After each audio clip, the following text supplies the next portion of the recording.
Bismillah ar-Rahman ar-Rahim. Protecting human rights during the COVID-19 pandemic in accordance with international law by Dr. Muhammad Rafiq Mu'min al-Shobaki from Ahmad Ibrahim Kulliya of Law at International Islamic University, Malaysia. I will explain my topic by these outlines. Number 1, introduction. Number 2, the human rights to life and health care. Number 3, the right to freedom of opinion and expression. Number 4, the right to access information. Number 5, protection from discrimination. Number 6, protection of detained persons. Number 7, conclusion and recommendation. Number 1, introduction. On 11th March 2020, the World Health Organization announced that the coronavirus is a global pandemic, calling on all countries to strive to confront it and limit its spread. As soon as the coronavirus was declared a global pandemic, the governments of all countries rushed to take strict procedure under the pretext of preventing the spread of COVID-19 pandemic, but some of these procedures have constituted violation of human rights. This paper will examine the human rights violation during the spread of COVID-19 pandemic, inshallah. Number 2, the human rights to life and health care. The human rights to life is the basis of rights. Under international law, the right to life is one of the rights that cannot be suspended, even in crisis circumstances.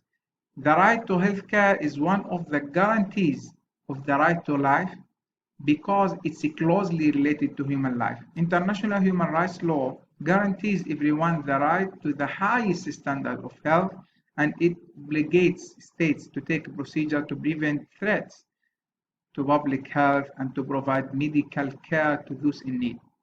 The COVID-19 pandemic has revealed failures in healthcare system even in developed countries. In China, many patients have been turned away from hospital after hours of waiting due to the high numbers of patients. Shortages of tests and treatment materials have also been reported. In Italy, standards of the rights to health were not implemented, as doctors were forced to discriminate between adults and the old people and not provide medical service to the old people. Hungary suffers from major health problems in hospitals that have held to the transmission of the coronavirus infection to many healthcare workers. Studies show that 25% of confirmed infection in Hungary were transmitted in hospitals. In Venezuela, the system health is completely collapsed and many hospitals have been closed. Number 3, the right to freedom and opinion. The right to freedom of opinion and expression. International human rights law protects freedom of opinion and expression. However, the International Covenant of Civil and Political Rights permits restricting freedom of expression if it's necessary to protect public health. But these restrictions of freedom of expression, on freedom of expression should not in any way jeopardize these rights. Governments of some countries have failed to protect freedom of expression, taking action against journalists, media professionals, and healthcare workers. The Chinese government resorted to arresting anyone who published news about COVID-19 via internet and social media under the pretext of rumor-mongering. In early January, a doctor in hospital in Wuhan, his name Li Wenliang, was summoned by the police for rumor-mongering after he had warned of a new virus over the internet. This doctor died in early February from COVID-19. In Poland, a midwife was dismissed due to the publication of a report on social media about the conditions of hospitals and medical personnel in connection with the COVID-19 pandemic. After that, doctors and medical personnel in Poland were prohibited from providing any information to the media. Number 4, the right to access information. The right to access information is one of the rights that fall within the civil and political rights, which are guaranteed by the Universal Declaration of Human Rights. Some countries have granted their people the right to access information about the spread of COVID-19. Some of them deny the existence of infections, and others have gradually disclosed the infections. Taiwan has taken rapid steps to combat the COVID-19, including making reliable information widely available to the public. Singapore and Malaysia regularly publish detailed information on the numbers and rate of infection and recoveries. The South Korean government also released health data, and health officials gave 2 briefings daily to build public confidence. In China, the government imposed tight control over the publication of articles related to the COVID-19, preventing the public from accessing information. Reports indicate that Iran didn't give accurate information about the numbers of infections. In this context, the World Health Organization has accused countries in the Middle East of not informing them with sufficient information about COVID-19 infections in their countries. Number 5, protection from discrimination. International law prohibits the use of violence, discrimination, and the transmission of hate speech on the basis of religion, race, color, gender, language, opinion, origin, or other reasons. Since January 2020, the media have reported that disturbing incidents, including physical assaults, beatings, insults, and contempt, angry threats, discrimination, have been committed in Britain, the United States, Spain, Italy, and several countries, targeting Asian people due to coronavirus spread.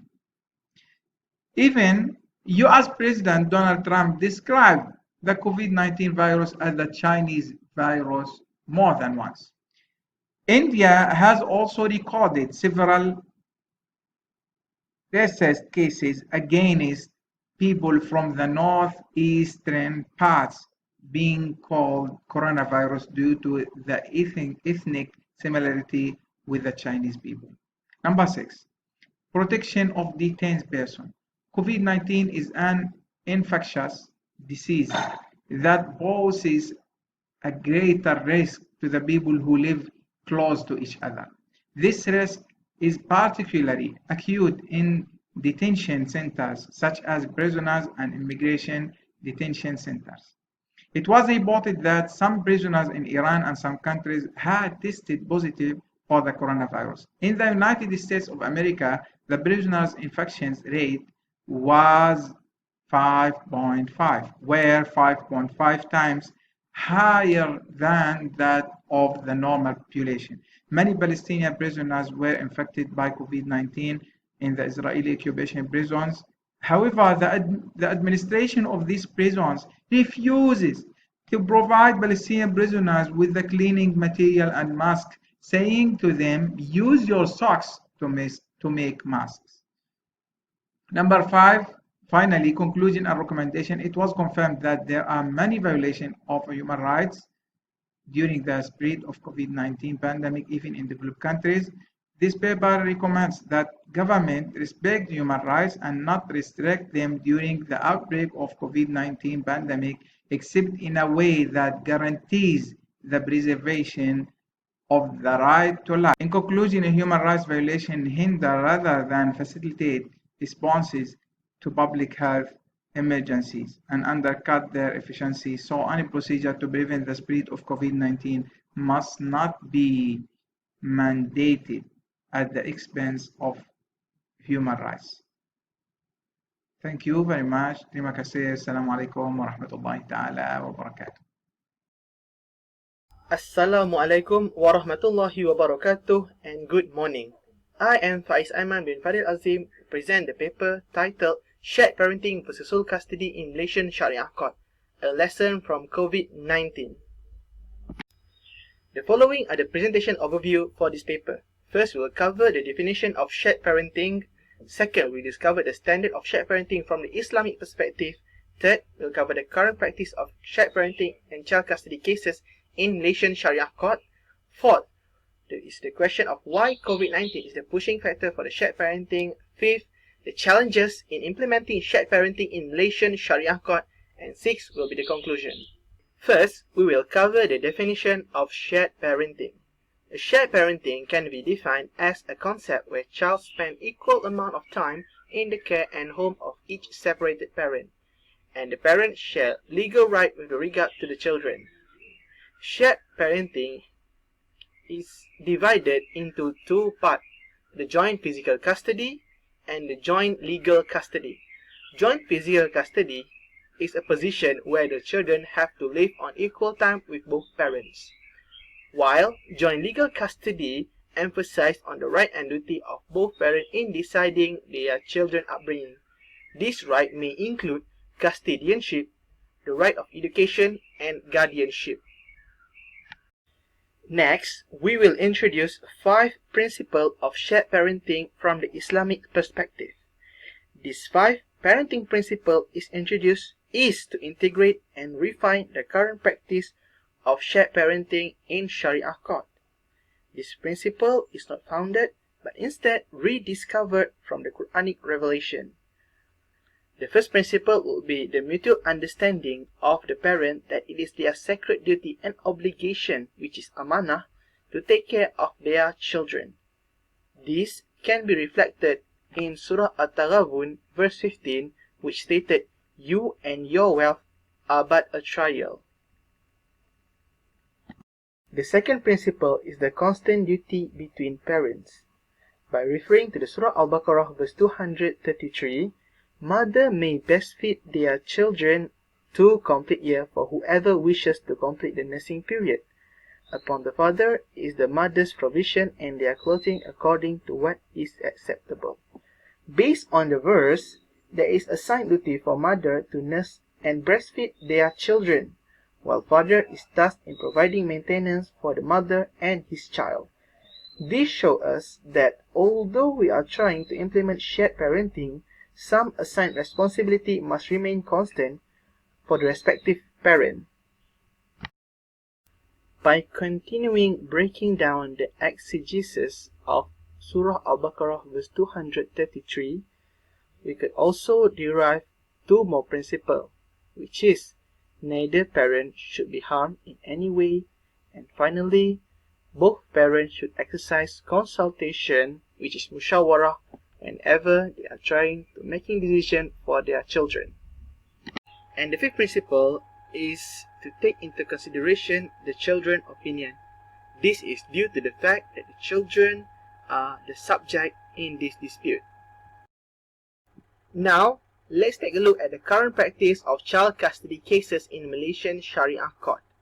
By referring to the Islamic Family Law Act 1984, Sharia Court has jurisdiction over the guardianship of the children, which is referring to the section 88, the child custody, which is referring to the section 81 and 82, and the children maintenance, which is referring to the section 72.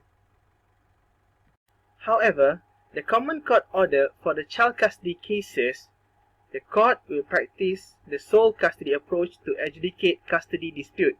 This is due to the fact that in the section 86 that stated any one of the person, so sole custody usually will be awarded to the better parent, to the custodial parent, and the non-custodial parent is granted visitation and overnight right.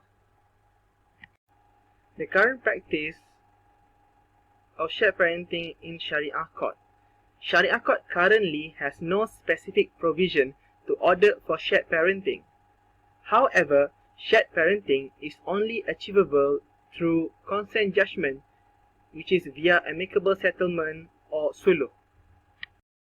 Now, let's take a look into a few examples of cases in shared parenting in Malaysian Sharia court.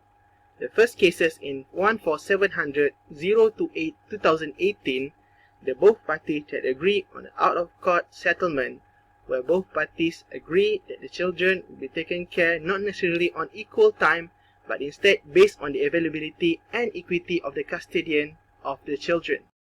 In the next case of 10-300-026-2017, this case has been settled through settlement where the father has waived his right of custodianship and placed it into the grandmother of the children.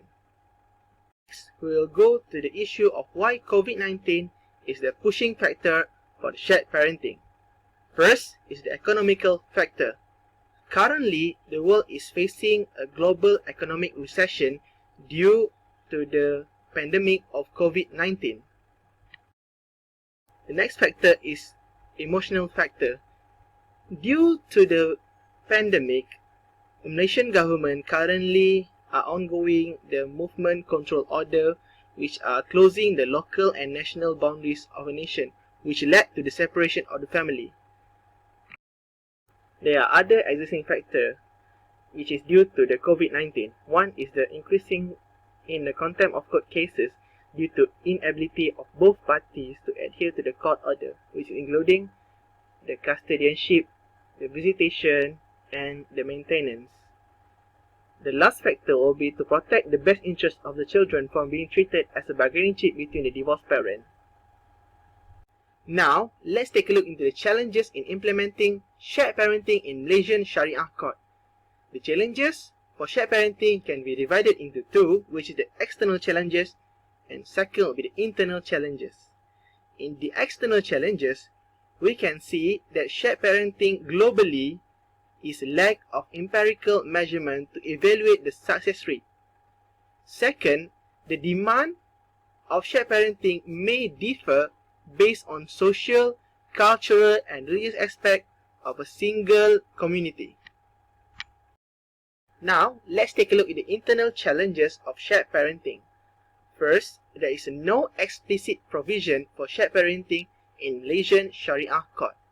Second, the success rate of shared parenting are relied solely on the cooperation of the disputing parties.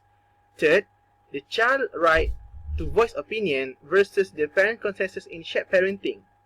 Fourth, the evaluation from parent and child opinion become time-consuming. Finally, the applicability of shared parenting in non-conducive household. In conclusion, shared parenting is an alternative that is necessary to improve the family law landscape in Malaysia in the long run. However, specific provisions are required to assist the judges in making judgment and legal practitioners in providing advice to their client to implement shared parenting. Finally, parents, whether they are divorced or not, should always be reminded of their parental duties and obligations toward their children. Bismillahirrahmanirrahim. Assalamualaikum warahmatullahi ta'ala wabarakatuh. My name is Farid Muhammad Hassan. I will be presenting a paper on the mapping of COVID-19 as a national security issue. So this is basically part of our research grant, which composed of a number of researchers as named in the slide. So this paper is basically the finding from our research. This is the outline of our presentation. So we will see whether pandemic COVID-19 constitutes a national security and whether countries internationally, including Malaysia, considered pandemic COVID-19 as a national security, or to a certain extent emergency should be declared. Right? So we will see whether there are some other countries which have done so far. So COVID-19 as a national security dimension. So a number of experts have defined what constitutes national security. For example, based on the slide, Professor Katz and Singer, those are from the National Academies Press, and also Professor Evans. All these experts have concluded that national security not only encompasses economic or political threat, but also it includes the spread of a disease such as pandemic COVID-19. So as such, it can be said that the outbreak of COVID-19 constitutes as national security to every countries in the world. In order to cater, or in order to solve, or in order to control the spread of pandemic COVID-19 nationally, which has been suffered by all countries in the world, certain rule cannot be disregarded. That is the rule of law. What does it mean by rule of law is that any measures taken by any authorities must be based on certain laws that have been promulgated within that particular country. So as such, in order to maintain or in order to control the spread of pandemic COVID-19, and also measures to be taken by these countries in accordance with their legislation available. So all this must be taken into consideration, that national security at one hand and the rule of law on the other hand, and both of national security and also rule of law must come together hand in hand, so that pandemic COVID-19 can be solved or can be controlled accordingly. So we will see how Malaysia controls the spread of COVID-19, and whether in Malaysia COVID-19 constitutes as a national security, and whether the state of emergency has been declared by Malaysia.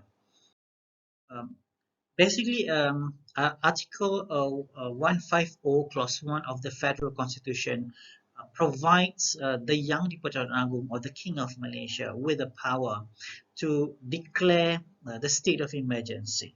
However, certain threshold must be met before emergency can be declared by the Yang di-Pertuan Agong. That is, a grave emergency must exist, which threaten the security or the economic life, public order of the Federation. So if the test of grave emergency has not been met, then the Yang di-Pertuan Agong will not declare the state of emergency. So with regards to pandemic, or in response to the COVID-19 outbreak, Malaysia has not declared a state of emergency, but instead it utilizes a number of existing legislatures, and also to pass certain legislation in order to control and prevent the outbreak of COVID-19 from being spreading. For example, the Prevention and Control of Infectious Diseases Act 1988, or known as Act 342, the Police Act 1967, National Security Council Act 2016, and also Malaysia's temporary measure for reducing the impact of coronavirus disease 2019. However, this temporary measure for reducing the impact of coronavirus disease 2019 is yet to enter into force, because it's just it has just been tabled before Parliament recently. So all these legislations available in Malaysia um, can be utilized by the authorities to prevent and also to control the spread of coronavirus or COVID-19 from being spreading locally, and also to prevent those who have been infected from entering the soil of Malaysia, so that the virus can be um, prevented from being spreading. So we will look at other jurisdictions whereby other countries have also followed the same suit, or they have taken other measures in order to control and prevent the spread of pandemic COVID-19 or the virus from being spreading. So we use two examples. Number one is Australia, and number two is Italy. So as far as Australia is concerned, the Australian government utilized the Biosecurity Act 2015.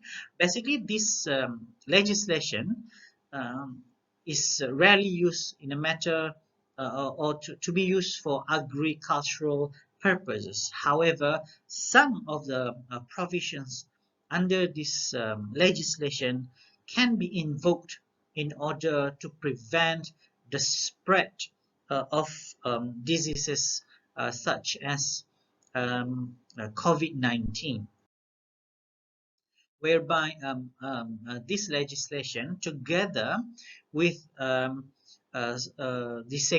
Biosecurity Entry Requirements Determination 2016, provides the Governor General to declare whether um, individuals who have arrived from other countries into Australia to be screened and to be tested before that particular individuals can be allowed to enter into Australian soil. So this is part of legislations utilized by the Australian government to control the spread of COVID-19. As far as Italy is concerned, we can see that the statistics has shown that Italy, suffers or is one of the most suffered countries in the world, or affected countries in the world with pandemic COVID-19. So as such, the Italian government has declared Italy the state of emergency by virtue of Legislative Decree 1/2018. So this is, since the declaration of emergency has been declared by the government, so people have been, Italian citizens have been restricted in their movement, so that COVID-19 can be prevented from being spreading to to those who have not been affected so far. So as such, with regards to preventing and controlling the spread of COVID-19, so existing laws or new laws can be enacted by government in order to prevent the spread of COVID-19 by utilizing the legislations available, and also to enact new legislations instead of declaring state of emergency. However, it still depends on case-by-case basis, whereby it must be measured whether certain country has suffered more than the other countries. So all this must be based on its status quo. So with that, I thank you.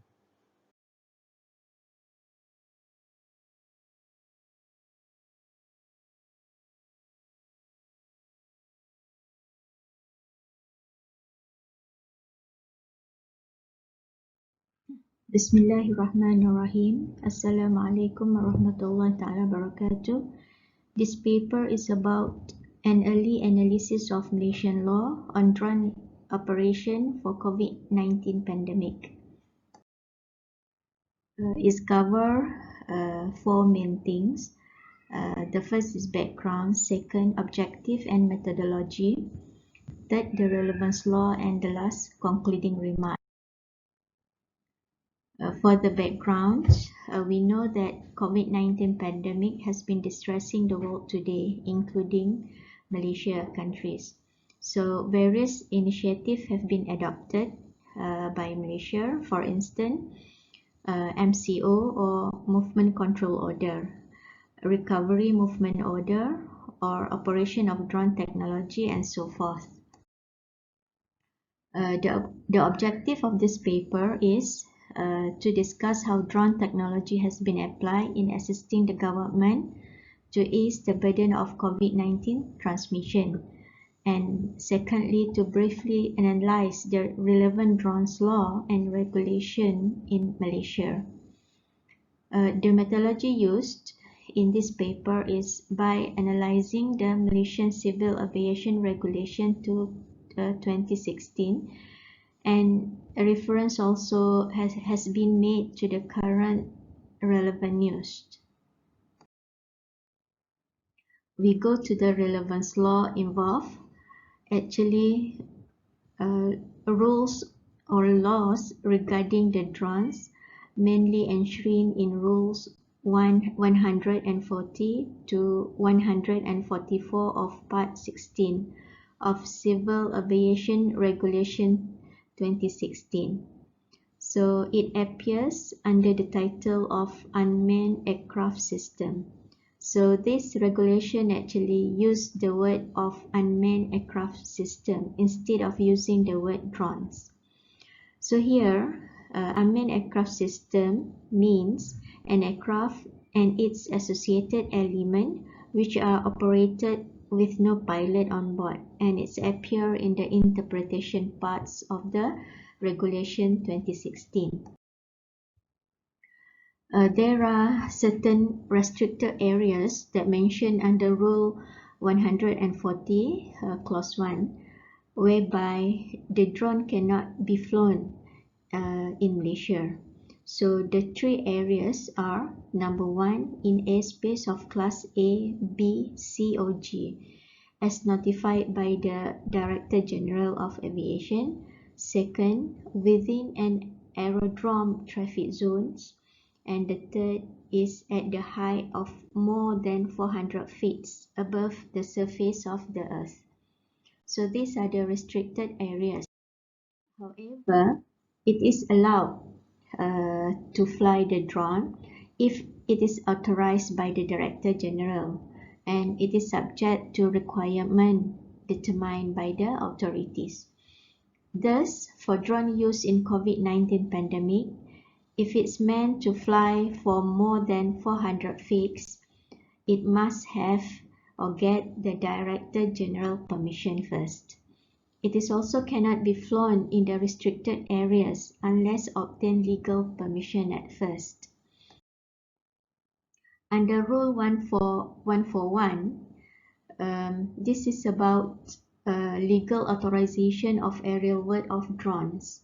So drones operate for aerial works must get permission, for instance, license, permit, certificate, etc., from the Director General. So here, aerial works means aircraft operation used to provide service in agriculture, construction, photography, surveying, observation, and patrol, search and rescue, aerial advertisement, and other similar service. This has been provided under interpretation part as well. Thus, drone operate for COVID-19 falls under the category of aerial work because of its purposely meant for monitoring, observing, detecting, and providing information about the public movement who break the MCO rules and directive in Malaysia. There are three types of drone that mentioned in the regulation. The first is a small unmanned aircraft system, which has been written under the rule of 142. So this type of aircraft or drones, referring to a drone that have a mass not more or less than 20 kg, with no fuel but include any equipment attached. So this type of drone, it is allowed to be flown without permits, provided that the operator has capacity to ensure it is a safe flight, meaning that it is he or she able to monitor and control the flight routes and always maintain direct visual contacts with the drones. The second category is referring to a small unmanned civilian aircraft, which is written under Rule 143.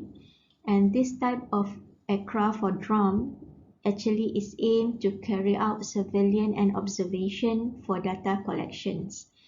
And this type of drone needs permission from Director General, that is, application for a permit operation, which comes under Regulation 189 of the Regulation 26. The third category is unmanned aircraft system of more than 20 kg. Is written under Rule 144. Is referring to drone or aircraft that have a mass more than or exceeds 20 kg with no fuel. So this type of drone actually need permission as well from Director General, and it must the operator must make application for a permit of operation under Regulation of 189. Thus, drone operation in dealing with COVID-19 during the MCO period is more on the second category, which is referring to the small unmanned civilian aircraft. And here, we must take note that it is required for a permit operation. For concluding remarks, drone operation in Malaysia during MCO period is a commendable effort. So it is greatly assists the authority in monitoring the public movement because of less human resource involved, thus lower the chances of disease spreading locally. However, its operation must be strictly observed the law as it involves public safety, especially in the settlement areas. It is suggested as well its operation be further expanded, not only in the big cities but also extended to all states in Malaysia. Its operation and laws can also be improved to the latest technological development. For instance, introducing a system of buying and supplying goods or foods to public during emergency period. So that's all for my presentation. Thank you.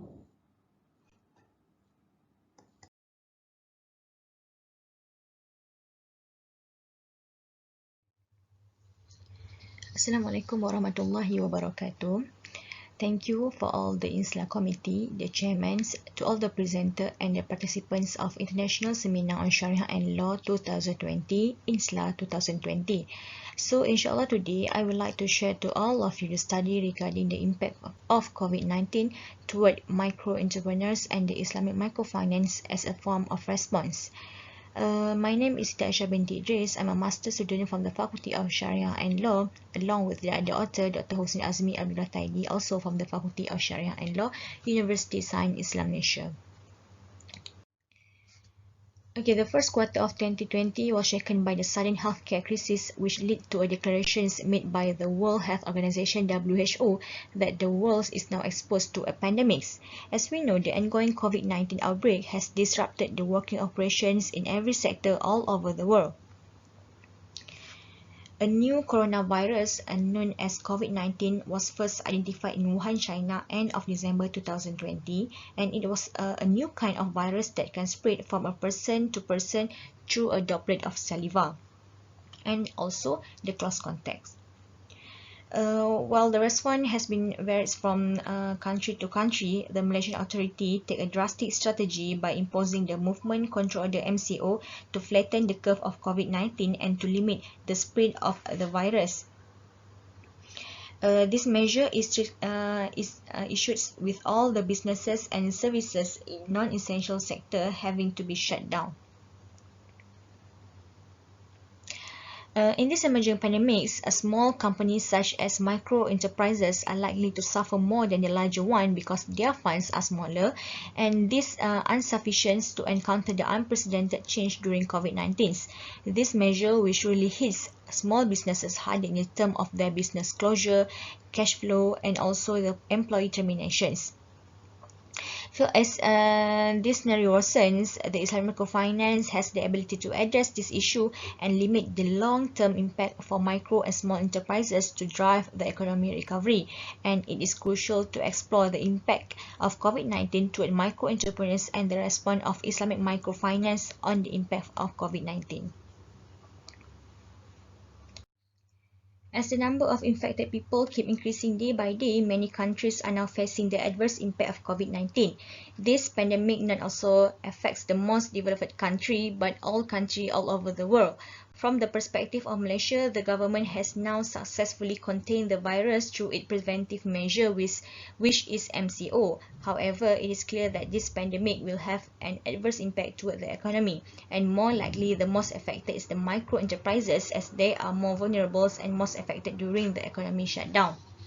So the impact of COVID-19 impact to micro entrepreneur can be seen in three stages. First, the shutdown impact when the MCO is imposed by the governments. Second, the supply chain and demand impact when the first case was first identified in Wuhan, and Wuhan as the central and the primary supplier all over the world. And third, the recovery strategy impact after the MCO restarts. For the shutdown impact, the movement control order was implemented on 18 March to control the spread of COVID-19. So the first phase of MCO that is imposed by the government is the restrictions to shut down all the non-essential services, and only the essential services is allowed to be operated. And while the focus rests on flattening the curve and limiting the spread of COVID-19, it will have a devastating cost on the economy too. So the government measure to shut down all the economic activity will hit the sectors such as tourism, the wholesale, retail, hospitality, and the entertainments. And on the micro level, the closure of business and the restriction of the movement control order will impact the business operation. And significantly, the impact will extremely felt by the small enterprises, as these small enterprises or small businesses they came from a lower income individuals, the part-times, the unemployed workers, and the business closure will make it harder for some of the business to pay for their loans. And this MCO imposed by the government will give negative effects to the economy, whether they are short or long terms. And the micro entrepreneur are facing some problems such as cash flow due to the operation closure, and this will affect the workers as the business can open, and this will make the employee lose their job. And after the MCO is lifted, maybe the entrepreneur will facing a new problem because they need to adapt to the change of the strategy businesses, and this will surely impact the micro entrepreneur as the cost of the operations will increase, and a new sources for redevelopments has been sought to help most of the micro entrepreneur. For the supply chain and demand impact, before the movement control order MCO was issued during the peak of COVID-19 cases in Malaysia, the major disrupted caused by the COVID-19 put the supply chain and demand into crisis. This is because the first case was detected in China, and since then, the dominant role of Chinese factory has been impacted by COVID-19. Okay, the China company usually become the primary supplier in the supply chain all over the world. Thus, increasing the COVID-19 cases propels the government to impose partial lockdown, and Wuhan as the center of supply chain provider need to be closed down due to the pandemic. And this will surely impact other companies around the world that depend on China production, including Malaysia. The new coronavirus has created a supply and demand issue that affects the production, the imports, and the exports. For the recovery strategy impact, as the movement control order is lifted, the government is currently taking a lot of incentive to move into the recovery phase. So the process of recovery begins where the preventive measure has shown positive effects as the cases are showing positive signs of decreasing. During this phase, the economy has slowly been back on track with preventive measures such as physical distancing, mask wearing obligations, and many more. As the people are now able to do activities such as working, sport, and so on, automatically the economy can recover, albeit slowly. So, however, this recovery phase will significantly change the way people live and work. More measures are now strictly enforced by the law, such as fines for not wearing masks in public, failing to observe the physical distancing, and many more. The new norm is now become obligatory, and this will surely change the business strategy in order to follow the new rule. Some businesses need to minimize their operations due to the physical distancing. Moreover, they are now changing their strategy by moving into the digital transformation. This strategy will help the customer follow the social distancing procedure, at the same time prevent the spread of virus. Yet, all this change forced the small businesses to have overcome these situations and to sustain in the business. The entrepreneur needs to establish a new strategy so the business can operate and sustain during the crisis. Thus, an innovative approach is going to increase the demands of the product as well as serve as a good way for business to recover. The new strategy will add the impact in terms of the operation costs as well as pave the way to move toward digital transformation, as small business might not be familiar yet with this transformation. This will lead to the other problem where business will not able to compete with other business in this difficult time. Okay, in response to the COVID-19 pandemic, Islamic Microfinance is making a positive role by taking relevant initiative to reduce the impact of COVID-19. This will help the borrowers who cannot function when there is economic downfall or when the economy is bad. So, as we know, Islamic Microfinance is one of the tools to eradicate poverty. Islamic Microfinance could play a significant role to reduce the impact of COVID-19, and this measure is needed in this difficult time. The objective of this initiative is to help the poor who are unable to get the financial services from the traditional bank through the capital provisions to generate their own income. The founder, Muhammad Yunus, established Grameen Bank in Bangladesh to help the poor people to have their own income by giving the capitals. So this model is recognized all over the world, and he is awarded the Nobel Peace Award. The popularity of this model has been adopted all over the world, and the adoption of this model is being embedded with the Islamic principles so that it can be used in Islamic countries. Islamic microfinance is basically the tools used to eradicate poverty, but it is in line with Sharia. Throughout this pandemic crisis, the poor people are badly hit by the storm of COVID-19. So micro entrepreneurs that came from the poor household do not have the proper protection in terms of social securities, and the stimulus package offered by the government are basically too time consuming to wait, and this will affect the business of the small entrepreneurs who need to overcome their business financial crisis. In response to this, Islamic microfinance can play a role to help this group of people facing this crisis in order to sustain and recover their businesses during this time. So, some of the role and response by the Islamic microfinance can be seen through the deferments of loan repayment, the government support, and the remote channels to reach the customer. For the deferments of loan payment, most of the microfinance institutions are now taking initiative to help entrepreneurs who are affected during COVID-19, and most of the institutions are now issuing moratorium and restructuring loans for their clients in order to help their clients to pay the loan, and most of businesses can operate. And the moratorium can help the financial burdens of small and medium enterprises SME, including the self-employed that are likely to be the most affected by COVID-19. So the automatic deferments for all loans and financing repayment for a period of 6 months that will effective on 1 April 2020 help the customer to overcome the cushions of COVID-19, the economic effect within the country. So the restructuring loans is also offered by the institution through the monthly payment installments with a new period after the movement control order is lifted. So there are also the government support which makes the important contribution to the Islamic microfinance institutions. Then, this can help the micro institution to help the clients in the time of crisis. More financial services can be offered to the client to help their economy. So the main contribution that government can make to microfinance is to sustain the microeconomic stability through appropriate financial and fiscal policies. So according to the International Monetary Fund 2020, the monetary and fiscal stimulus is needed to ensure that the household can live a decent standard of living and to ensure that the business closure or permanent business closure can be prevented.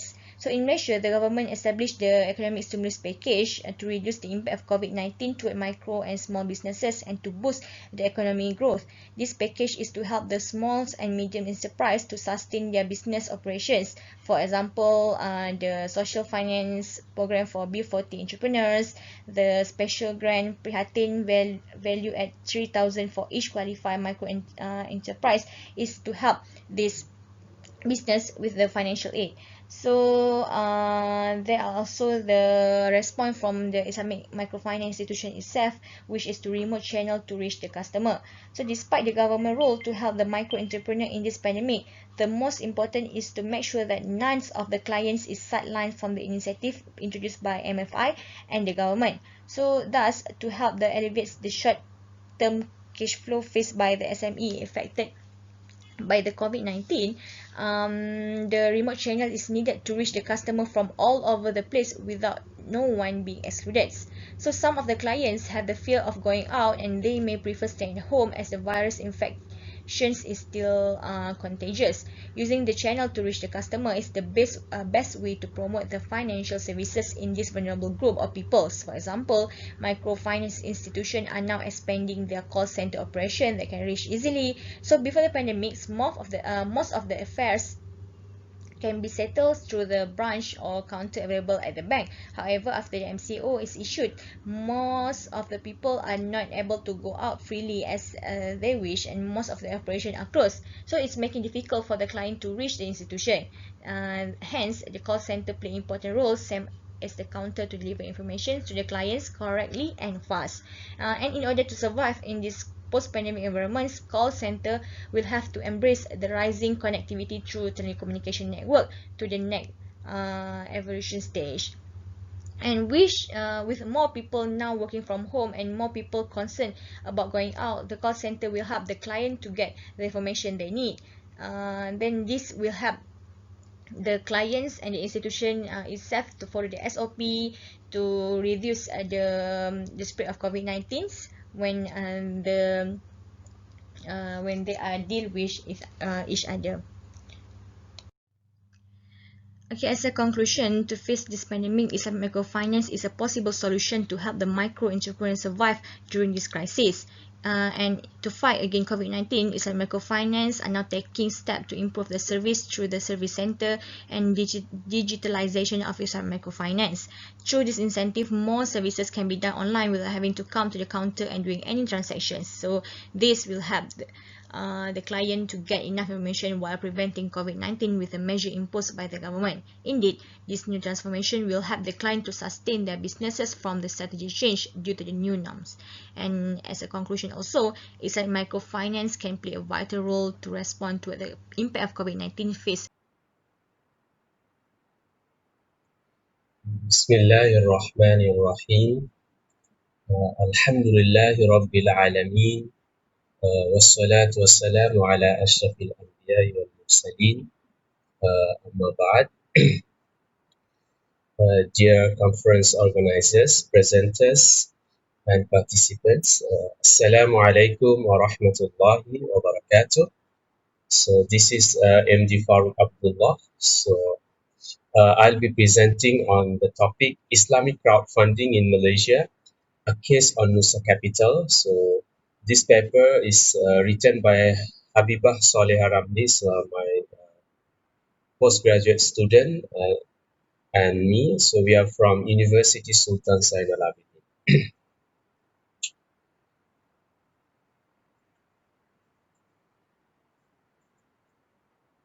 So as an introduction, crowdfunding is a platform to raise funds for the society. It is an alternative to the conventional banking system. So this method is a new innovation which has minimized the costs because it has used the internet as a platform. So this crowdfunding is gaining the attention of the entrepreneurs due to the possibility of getting fund at the early stage of a business where it is quite impossible to get this fund at the earliest stage of the business from the mainstream banking. At the same time, another advantage of crowdfunding is the ability to reach a significant number of donors and investors because of the usage of internet. The entrepreneurs can reach a wide number of donors and investors around the world. So while the conventional crowdfunding operation is well known, there is a lack of study on the operation of Islamic crowdfunding, which is actually new, and there's not much is known on how it operates. So therefore, this study aims to analyze the operation of Nusa Capital, which is the first Sharia compliant crowdfunding platform in Malaysia. So what is Islamic crowdfunding? So it can be divided the practice of collecting a small amount of money from a large number of people or organizations to fund a specific business venture or individual or societal needs through an internet-based platform following the Sharia principles. So Islamic crowdfunding is a crowdfunding that follows the Sharia principles, means it should avoid riba, garar, maisir, and it should have a contract, underlying contract for the transactions, and um, each this Islamic they should have a Sharia supervision, so that's make it is unique. So the crowdfunding usually it has three parties: the entrepreneur, the investor, and the platform. So based on the objectives of the crowdfunding, it can be divided into four. The first is the equity base, which is where the investors get share in future profits. And another one is the lending base, where the investors lend money in exchange for interest. Of course, it is not a Sharia compliant. And then reward based, where investors receive non-financial rewards in exchange for their contribution. It might be sometimes tax exemption and some other kind of rewards. And finally, donation based, which is fully a charity based, is applicable to social projects, which is beneficial to society.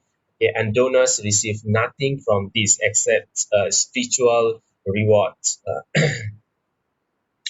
So methodology of the study, so as it is a qualitative study, so the data was collected from document analysis, usually the documents that we got from the Nusa Capital, from their website, and some legal documents were analyzed, and then semi-structured interviews were conducted with the officials of Nusa Capital, and the data was analyzed using a thematic approach where the data was looked into multiple times and then coded for coding, and then from there the teams are developed.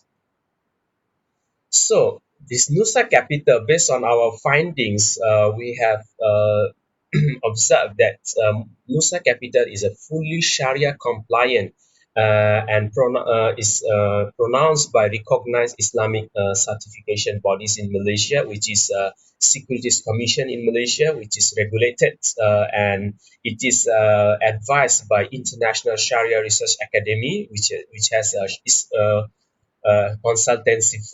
is a consultancy firm, or ISRA consultancy. So they are fully Sharia compliant, and their business model is Sharia compliant and they use an ethical model which is interest free, and what they use is a cost plus profit sales structure known as the murabaha. So this is their operation, where the Nusa Capital it works as a trustee on behalf of the investors. Okay, and we have the small medium enterprise, which are the entrepreneurs. So here, at first they will sign up for a Murabaha master agreement and allow the crowd to invest to this SME. So where the small and medium enterprise, they will approach the supplier and then they will have a negotiation to some what kind of asset that he's going to buy. So first the investors, they will purchase the asset from the supplier, so they will be the crowds, will be the owner of the asset. After owning the asset, so the asset will be delivered directly to the small and medium enterprises, and then there will be a sale and purchase agreement between the small and medium enterprise with the investors, where the investors will sell the asset to the entrepreneur or this SME with cost plus profit. Yes, through through Nusa Capital as a trustee as a facilitator for this transaction. So investors will get profit from this sale. Okay, and the entrepreneurs may pay a lump sum or on monthly installments. So this is how it works in Nusa Capital. So this Nusa Capital, so with this operation, so they will also go through stringent screening and in-depth analysis to determine the proper funding amount, the funding cost, and funding period. Even though they are not banks, but they will do the proper analysis, the background check of the entrepreneurs and even the investors. So they will do the solvency or credit analysis, the background check of they will check the project's potentials, at the same time the solvency of the entrepreneurs. And they will do proper monitoring. They will report every month of the project's progress. And to assess the project for approval, Nusa Capital will screen the background of potential issuers and investors with great inquiry and analysis. So they usually use the same like the banks, how they analyze, they do the credit scoring for the entrepreneurs. So as a conclusion, so this crowdfunding is gaining momentum for financing SMEs. So there is right now there are only 3 Sharia compliant platforms in Malaysia. So in order to make the market more competitive, okay, and there are a lot of benefits of it. So therefore, more platforms are needed to make the market more competitive. And alternatively, we can see the Nusa Capital, they are only using the Murabaha contracts, so they can develop their financing moves. They can go for equity base where they can use Mudaraba and Musharaka, or sometimes they can use and charity base like Al-Qods or other kind of donations that can be studied. So this was a descriptive study where we just explored how the operation of Nusa Capital. So it might be the future study research maybe might be done to see the impact of this crowdfunding platform. So with that, I thank you for listening. And if you have any queries, you can email me at faroukabdullah@unisa.edu.my. Yes, Assalamualaikum warahmatullahi wabarakatuh.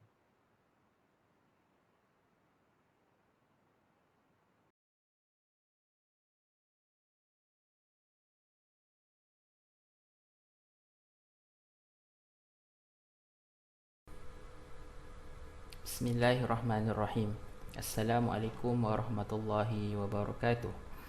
My name is Adam Fikri bin Bakr Razi from the Islamic Science University of Malaysia, and I will be presenting in this conference in the International Seminar on Sharia and Law, or INSLA2020. And the title of my paper is The Use of Permissible Weapon in War Under International Humanitarian Law and Islamic Law, Comparative Analysis. And this is the paper that the author was me and was co-authored with Dr. Hindun Abdul Rahim Shah, that is also from USIM. First and foremost, when we are talking about the development or the use of weapons in the history of humankind, we will see that this weapon, the use of many range of weapon, has impacted greatly in the course of mankind, especially in its relation with their neighboring countries. So the question on the permissible weapon in the battlefield is an evolving concept that is needed to change with technological development and time. In present days, there are many issues concerning the use of weapon on the battlefield, and it is said that international law is unable to keep up with the changes due to some technicalities issues and political pressure. Therefore, the use of weapon was not alien to the Muslim. In fact, the period of the Prophet seen the introduction of standard of weapons that are permissible in the battlefield. So this article will attempt to compare the Islamic perspective on the regulation of the use of weaponry and the view of international law. This paper also will analyze the standard of permissible weapon in warfare under international instruments. It will also discuss the permissible weapon under Islamic law in reference to classical texts and documents. And finally, a comparison between the two standards can be made in order to see how Islamic law may complement international law in facing war challenges in the future. So first and foremost, the discussion from this paper will be started with the permissible use of weapon under international humanitarian law. Talking about the question on what is the weapon that is permissible under the IHL, we will see that there are some standards that has been practiced or applied in this field. So under the international law, the standard was based on its degree of damage to human body, and the military or combatants are allowed to inflict injury as long as they do not go beyond the necessary, that is to remove the enemy from active combat. That is the main principle.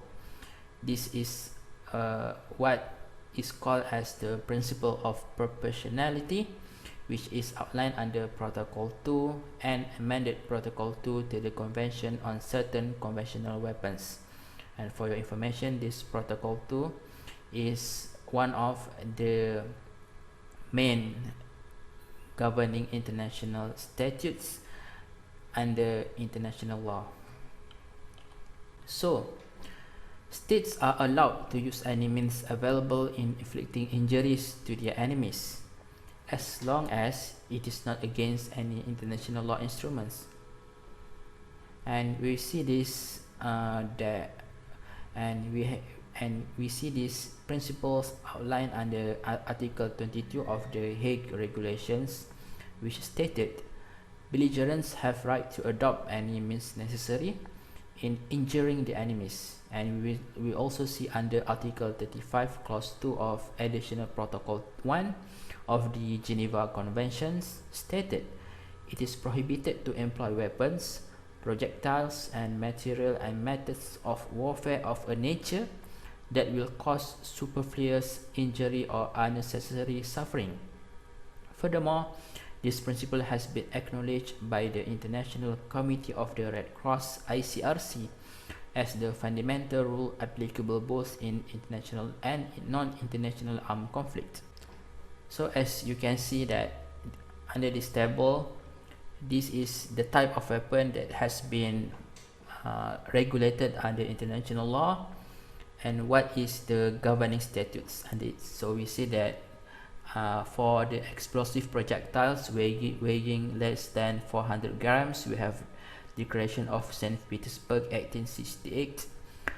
Bullets that expand or flatten in the human body, we have the Hague Declaration of 1899.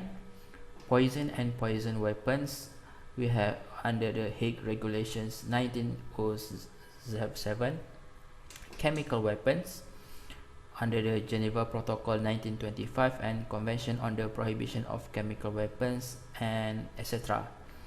We can see this.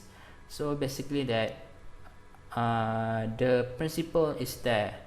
We see that the standard use is it must not cause superfluous injury to the human body, and also it must achieve the main objective of the combatant. It is to weaken the enemy, not to cause this big radical distraction to the enemy, just to weaken them until they are some winner. So when we discuss this the permissible use of weapon under the context of Islamic principles, we will see that the discussion on the standard of permissible weapon resembles a similar approach that has been used under modern international law. And in addition to that, it is not foreign that we get to say that Islam was one of the religion that outlined humanitarian standard in conduct of warfare earlier. I repeat, earlier than one that has been developed under international humanitarian law. So we see that in the Quranic verse said that fight in the cause of Allah those who fight you, but do not transgress limits, for Allah loveth not transgressors. So we see that in this verse Allah said that we can fight, the Muslim can fight anyone, but there are some caution that must be observed. We cannot go beyond the limits. So what is the limits? So the limits that has been discussed under the Muslim scholars is similar to what has been outlined under the international law. So under Islamic principles, the objective of the combatant is the same with international law, that is to weaken the enemy, not to cause destruction and great harm to the enemy, and which in term and which signals that the weapon that transgress these limits will be banned. And Allah said that again in another verse. Allah said that in the Quran, and if they incline to peace, then incline to it also, and rely upon Allah. Indeed, it is He who is the hearing and the knowing. So under this verse, we see that the objective of Islamic warfare is to peace between two parties.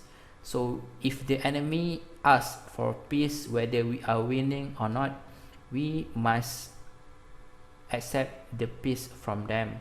If we refer to the Ahmad al-Dawudi, he said that essentially the standard on the use of weapon under the Islamic principle are based on two main objectives. Firstly is that the weapon used must not endanger the lives of non-combatant and civilian.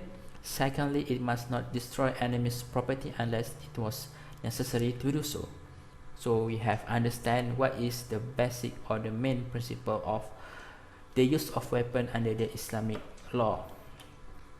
So next we will discuss on the trend on the development of new weapon. So we see that the development of new weapon technology has bring about a new type of weapon that will produce a new type of scenario that the humankind have never experienced before. So this cause challenges in controlling and regulating certain standards on the use of weapons. So the two main concerns are the use of automation, like a robot, and artificial intelligence in the battlefields. And the use of these types of weapon is not really a new idea, but has been used 5 times before, as we have seen in 2015. Russia has showcased semi-autonomous battle tank called T-14 armata which was designed to have unnamed turrets rather than men operating the turret itself. It also can be used to identify and shoot enemy autonomously. And we also see the use of the remotely piloted air system, RPAS, that has been used in intelligence, surveillance, reconnaissance, and in other circumstances was used in the warfare. So in the end, we can conclude that the new international legal framework must be prepared to meet the new challenges that will change the dimension and perspective of the battlefield. And also, the standard rules imposed by both Islamic law and international law also emphasize on the need to strictly adhere the humanitarian and civilized aspect when conducting warfare. And also, there is a need to develop a legal framework to cope with this situation. So based on this, I come up with 3 main recommendations. So the first recommendation is that there is a need to increase and encourage research on the use of autonomous and artificial intelligence weapons under the precept of Islamic law of warfare.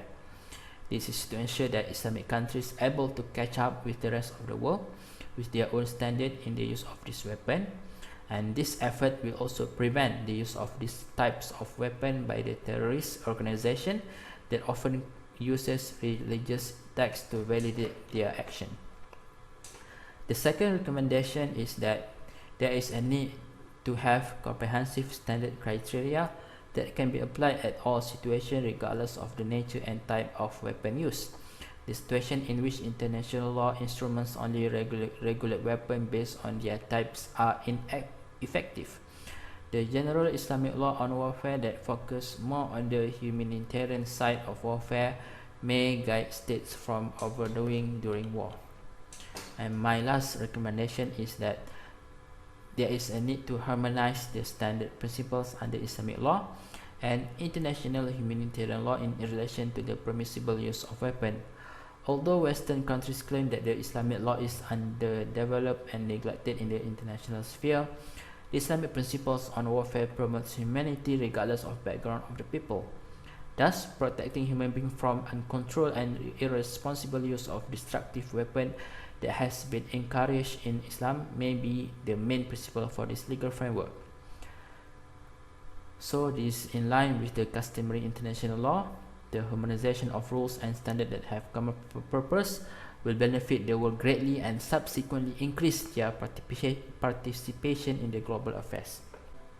So with that, I end my presentation for the title for the paper, The Use of Permissible Weapon in War under International Law, Humanitarian Law and Islamic Law, a Comparative Analysis.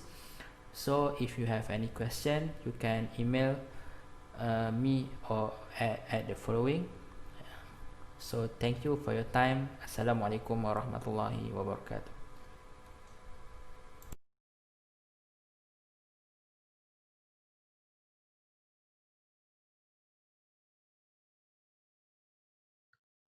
Bismillahirrahmanirrahim. Assalamualaikum warahmatullahi wabarakatuh.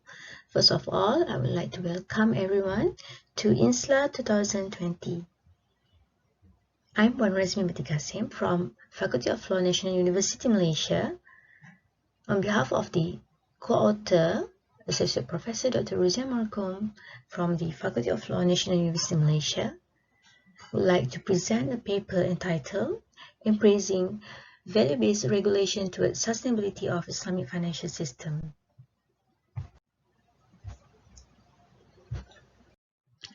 As you are aware of the coronavirus pandemic that the world is facing now, here goes the theme of the INSLA 2020.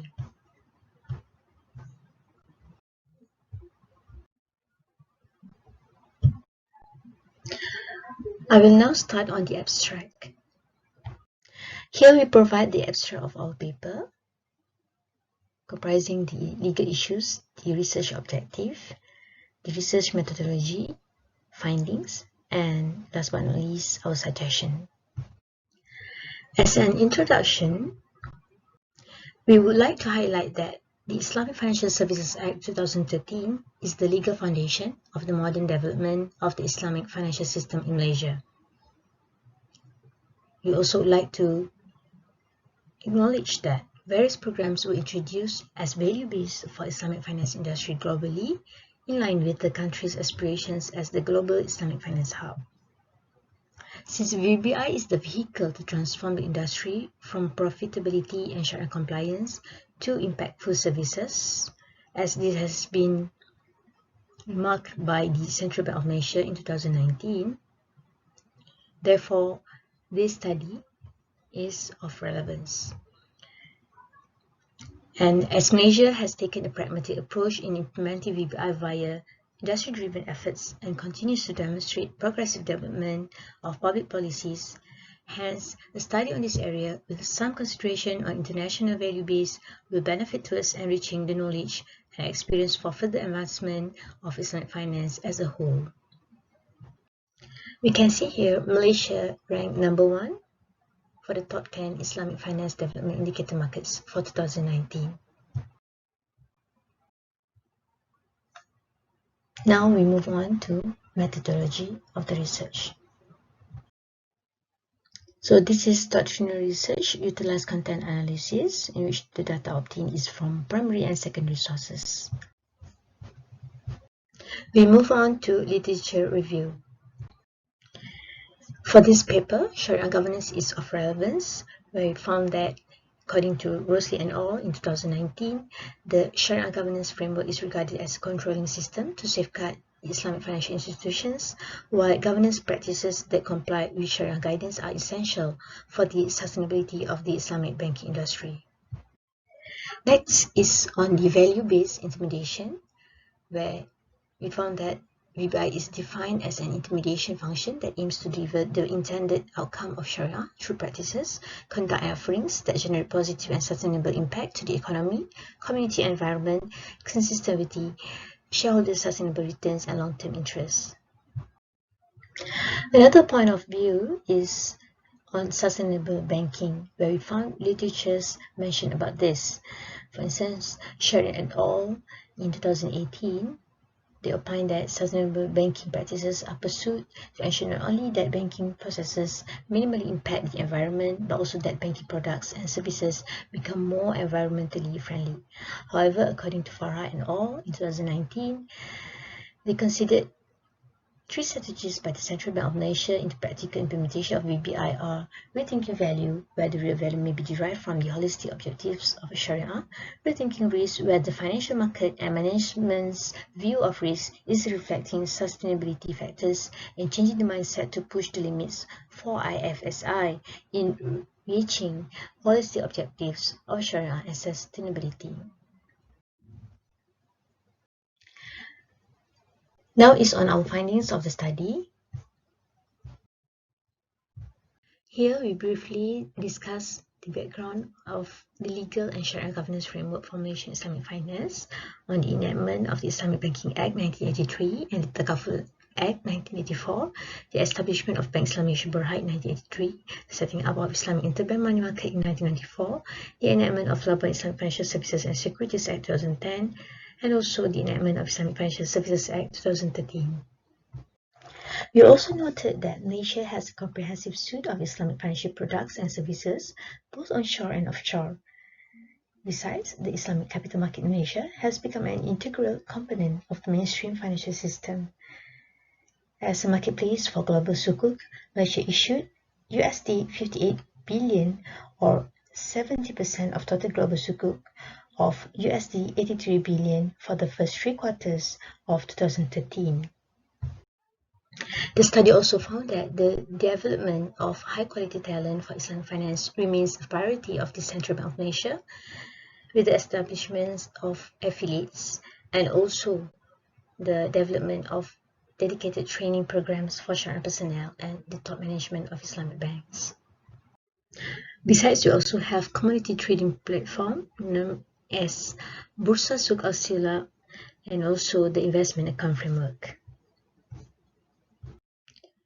Another finding is on the concept of sustainability in Islamic finance.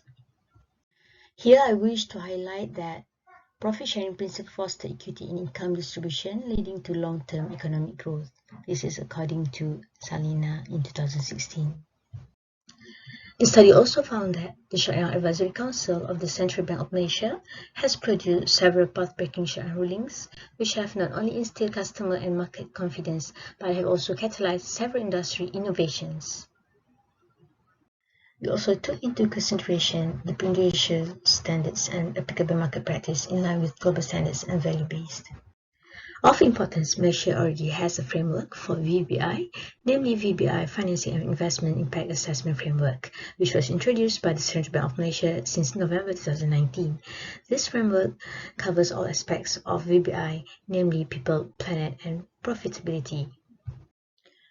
Here we conclude that development of new products featuring key elements of VBI and diversified Sharia contracts has been one of the important tools and key driver to enhance competitiveness and sustainability of Islamic financial system, while opening up opportunities to integrate Malaysia with the global economic and financial market. Next, on the issues and challenges. Holistic approach to be considered in overcoming the issues and challenges. We discovered 4 issues and challenges. Among others, the structural landscape of Islamic finance is based on leverage model, the rigid mindset of various levels of decision-making authority, market competitiveness, and lack of awareness and demand for new products and services. Finally, we discuss on the measures and conclusion.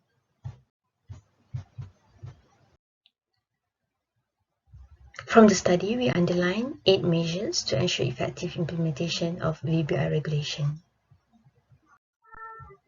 Among the measures are VBI Impact Assessment Framework and the VBI Scorecard, the Wakaf Fund initiative known as MyWakaf, the measurable KPIs that is focusing on sustainability, ESG, and conduct management, and empowerment programs, as well as proactive and inclusive structured engagement framework of multi-stakeholders.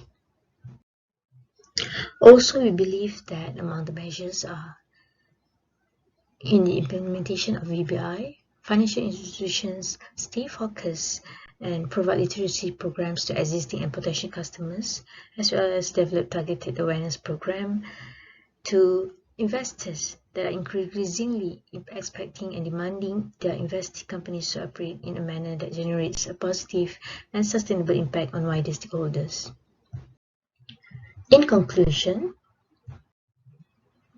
it is time for Islamic finance to unleash its potential by upholding its unique value propositions and distinct characteristics while achieving the intended Maqasid Sharia. We also in the opinion that all Islamic financial institutions should recalibrate their existing products and services to be consistent with the key principles enshrined in the VBI framework and reposition themselves in securing their brand values in the eyes of customers and other stakeholders globally. With that, I end my presentation. Thank you. بين حقوق الأقليات في الفقه الإسلامي والقانون الدولي. المقدمة: تم تحقيق يتفق عليها الكل، وهي سمة التعدد والتنوع البشري التي تحياها الشعوب والمجتمعات في عديد الدول والمناطق من العالم. هذه الجماعات البشرية مختلفة فيما بينها، كل المختلفة تحاول إثبات وجودها عن طريق الحفاظ على موروثها التاريخي والعقائدي، وتسعى محاولة لإثبات تميزها عن باقي المجتمع. ويصطلح على هذه الجماعات ويطلق عليها بمصطلح أو بمفهوم الأقليات وفقا للعلوم الاجتماعية والقانونية.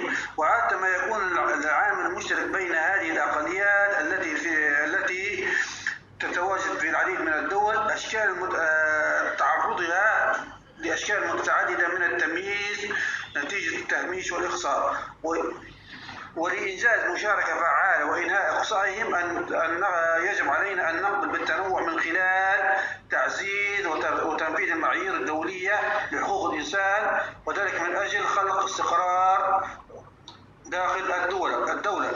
ونجد أنه لم يرد في الفقه الإسلامي بوجه عام تعريف لمصطلح الأقليات بنفس مفهومه الذي تطرحه العلوم الاجتماعية والقانونية المعاصرة، والذي يعني وجود اختلاف بين الأقلية والأغلبية في بعض المقومات الطبيعية أو الثقافية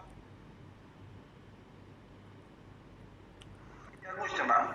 مشكلة الدراسة أو مشكلة البحث تهتم المنظمات الدولية بحقوق الإنسان عامة وحقوق الأقليات بصفة خاصة نتيجة المزاجر التي ترتكب من قبل بعض حكومات بعض الدول ضد الأقليات من إبادة وترحيل قسري وتمييز عرقي وديني ولغوي والازدواجية في المعايير في التعامل معها، ونتيجة ذلك تتوجه الأقليات صوب المنظمات الدولية لطلب الحماية من جور تلك الحكومات استنادا على المواثيق والمعاهدات التي أقرتها الجمعية العامة للأمم المتحدة. وفي المقابل نجد أن الشريعة الإسلامية كفلت منذ 15 قرنا لغير المسلمين المقيمين بأراضي الدولة الإسلامية جميع حقوقهم واكتساب حق المواطنة الكاملة. فالمتمعن لأحكام الشريعة الإسلامية يجد أنها أقرت مبادئ وقيم لحماية غير المسلمين، فهذه القيم والمبادئ لا تقبل التفرقة ولا التجزئة ولا تسمح لأي ذريعة باختراقها والتأثير على شمولها وحيادها. أهمية الدراسة تتجلى أهمية الدراسة في محاولة التأصيل لمقاصد أحكام الأقليات المنصوص عليها في الفقه الإسلامي ومقارنتها بالأحكام المنصوص عليها بالقانون الدولي. ثانيا نذهب إلى أهداف الدراسة. يسعى هذا البحث إلى تحقيق الأهداف التالية.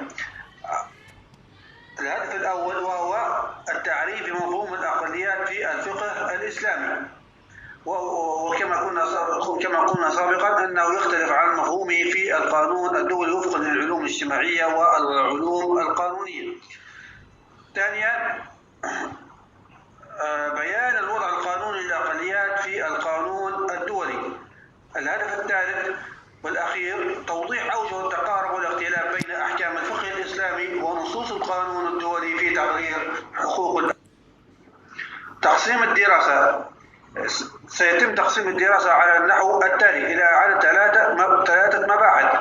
المبحث الأول سيتناول فيه الباحث ماهية حقوق الأقليات في الفقه الإسلامي، ومن خلال هذا المبحث سوف يقوم الباحث بتقسيمه إلى مطلبين. المطلب الأول سوف يتحدث عن ماهية الأقليات في الفقه الإسلامي أو تعريفها بالأصح. ثانيا المطلب الثاني سوف يتناول فيه حقوقها المنصوص عليها في الفقه الإسلامي وفقا للشريعة وفقا لأحكام الشريعة الإسلامية. المبحث الثاني سوف يتناول فيه الباحث ماهية حقوق الأقليات في القانون الدولي، وسوف يقسم هذا البحث أيضا إلى مطلبين. المطلب الأول سوف يقوم به بتعريف الأقليات وفقا لأحكام القانون الدولي. أما المطلب الثاني سوف يتناول فيه حقوق الأقليات المنصوصة في المواثيق والمعاهدات الدولية. أخيرا المبحث الثالث سوف يقوم الباحث ببيان أوجه الاختلاف بين الفقه الإسلامي والقانون الدولي في حماية حقوق الأقليات. الخاتمة. يمكننا نقول أن الإسلام استوعب كافة أطياف البشرية بكل أطيافها العرقية والدينية من خلال أحكام القرآن والسنة النبوية، ونلاحظ سمو القاعدة الشرعية المبنية على المبينة لحقوق الإنسان على كافة التشريعات الوضعية، لأنها تشريع إلهي إحاط بكل شيء. فالحقوق التي قررتها الشريعة الإسلامية ليس لكائن أن يبدلها أو ينهي العمل بها، فهي صاحبة السبق في الإعلان عن حقوق الإنسان، وهي مناط تفسيرها وبيانها. وتنطلق الشريعة الإسلامية من اعتقاد راقي في نظرتها للإنسان، حيث كرم الله عز وجل الإنسان وجعله خليفته في الأرض لإعمارها، ويتساوى البشر بصفتهم الإنسانية مهما اختلفت ألوانهم وأنسابهم ومواطنهم. فكانت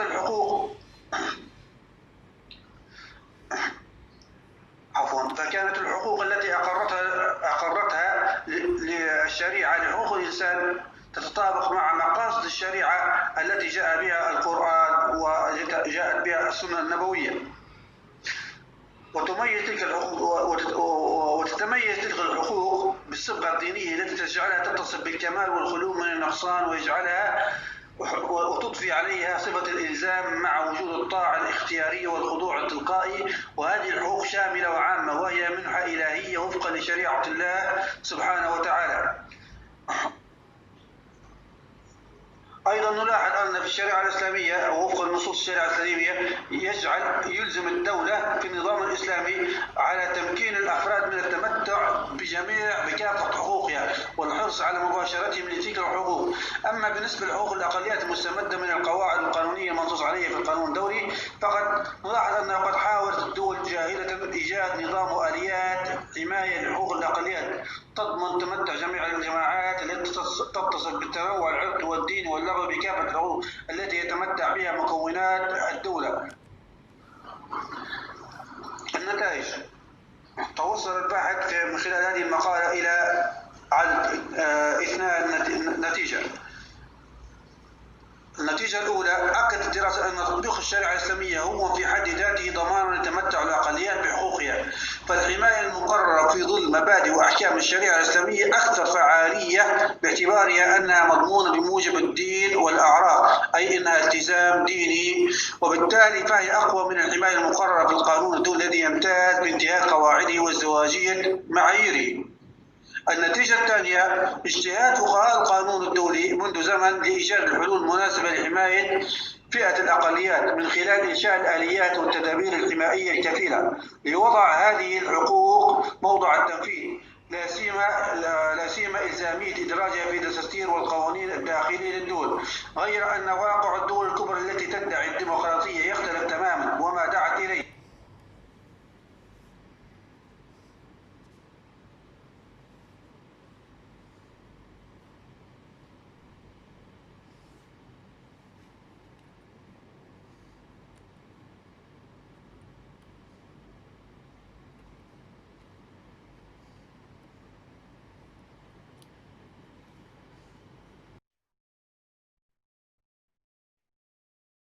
أعوذ بالله من الشيطان الرجيم. بسم الله الرحمن الرحيم، والصلاة والسلام على نبينا محمد وعلى آله وأصحابه أجمعين.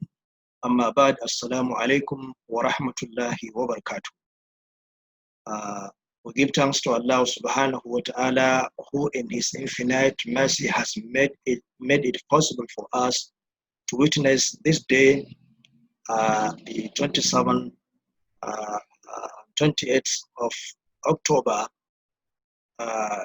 for attending a conference, INSLA, that is International Seminar on Sharia and Law, organized by Faculty of Law, the University of Sains, Malaysia. I am Ibrahim Dahiru Idris, hereby presenting a paper entitled Islam and Information Perspective on some Modern Communication Technologies between Legality and Prohibition. It is a joint paper with Muhammad Mujtaba Abdul Qadir, Tawfiq Muhammad Thani, and Hafsat Suleiman Idris. The outline of this presentation: first and foremost, the introduction, then objectives of the study, significance of the study, related literature review, methodology, findings, last but not least, the conclusion. To start with the introduction, the Muslim societies have come into contact with many new objects introduced by technological advancement, despite the fact that Muslim and also the Islam as a religion are benefiting from such kind of innovations. And also the modern information and communication technologies introduces the additional decision in the solid teaching of Islamic law or Islamic Sharia, whereby some other things under the rule of necessities may legalize for one and exhortation. Before taking a stand in legalizing modern information and communication technologies or prohibiting it, one has to know the stand of Islamic Sharia in innovated objects and reflect it to Islamic decision, because Islam is a religion of guidance. Tibyana likulli shay'in, it discussed everything. And also the life of a modern man may not be completed except with the utilization of newly innovated objects, such as ICT, as we are discussing now.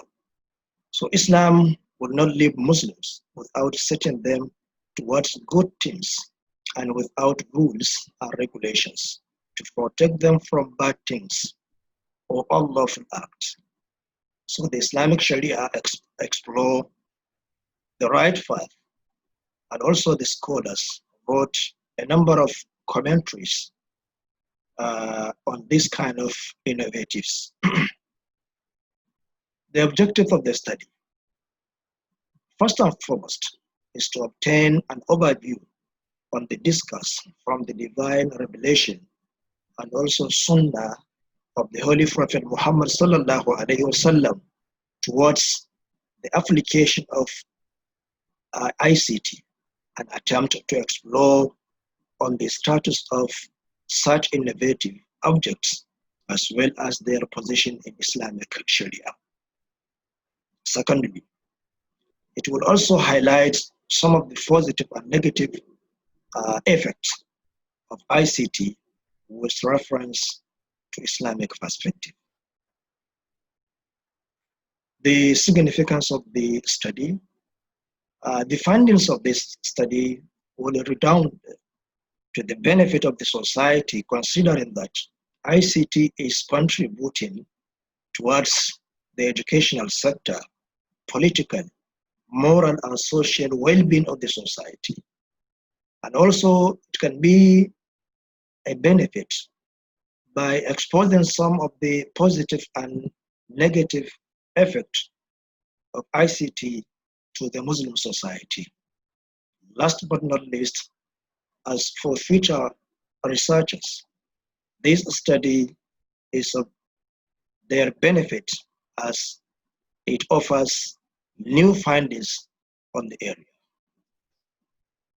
These are some of the related literature review that the researchers have conducted in making their work to be a reality. The methodology. Document analysis was employed in this study, starting from early stage of the data collection methods. This study involves the use of the document instrument to achieve some of the desired objectives of this research. Findings on some computer crimes. Theft of money. This is one of the examples of using or making use of ICT. It is a great effect to the society, whereby some of the people are making use of that in order to harm or to steal money from accounts, maybe bank account or such other examples of account that may be hacked by Yahoo boys. This is one of the effects of computer or ICT in general. Fraud on the internet. This is something that is obvious. Most of the countries are suffering from this kind of hackers that are making use of internet to make fraud. Viruses. At times, viruses are being innovated and also to make use of that opportunity in harming those that are, or the users of internet or computer in general. As a result of that, maybe before you rectify, you have to spend a lot and what have you. Games. Definitely, there are so many games that full of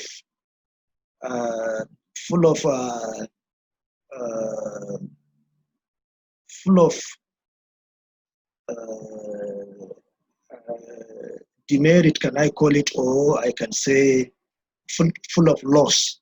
The reason why I made mention this is that there are a lot of loss in spending time by doing game with these kind of devices. And we Muslims, we are also always encouraged to make use of our time because it is very paramount of importance. It is paramount important to make use of your time because time is very precious. There is no need for a Muslim to spend his time in doing something that is not important for him in this world or in the hereafter. Multimedia, you can find so many pictures, explicit pictures that are harams for one to see. So nowadays it is easy and accessible in the internet or online. You can Google, you can search and see this kind of harams, which is something that as a Muslim you have to abide from that. It is not permissible for a Muslim to indulge into. Then the ideological stand of Islamic law in utilizing modern information and communication technology. Islam has made it lawful for such kind of things that were being innovated, which are not contrary to Islamic teachings. They are not, they are halal. They are permissible for making use of it. At times, there are certain things that will come which harams may enter, which is not permissible for a Muslim to make use of that harams. As I mentioned earlier, positive effect and also the negative effect. For the positive effect, you can make use of these gadgets or devices to simplify in purchasing items, in communication, for you to communicate with your brother, which is living in another country. Nowadays, within seconds, you can communicate. All these are the positive positive aspect of ICT. While, to mention but few, while the negative aspect we have mentioned before, there are so many things that harams come into.